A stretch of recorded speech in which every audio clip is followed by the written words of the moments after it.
Hello guys, আজ আমি ওলের তরকারি রান্না করছি।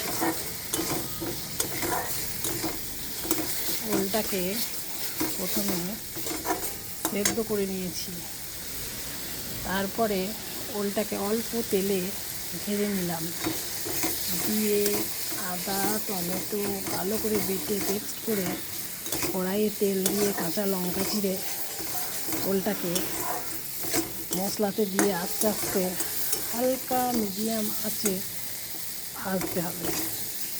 তারপরে পেঁপে আর আলু যেটাকে আমি সেদ্ধ করে রেখেছি সেটা এবার আস্তে আস্তে কড়াইয়ের মধ্যে দিয়ে দেবো। এবার আস্তে আস্তে পেঁপে আলুটাকে আমি কড়াইয়ে দিয়ে দিলাম।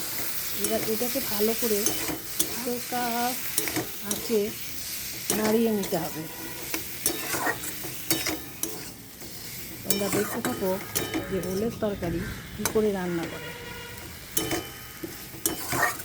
তার মধ্যে আমি ব্যবহার করেছি জিরে গুঁড়ো, কাশ্মীরি লঙ্কা গুঁড়ো, হলুদ গুঁড়ো,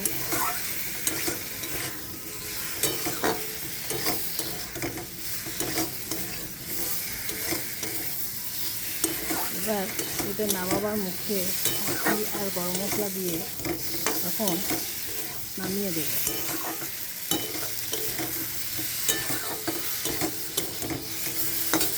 আমার ব্লগ এতটুকুই। ভালো লাগলে অবশ্যই কমেন্ট করে জানাবে।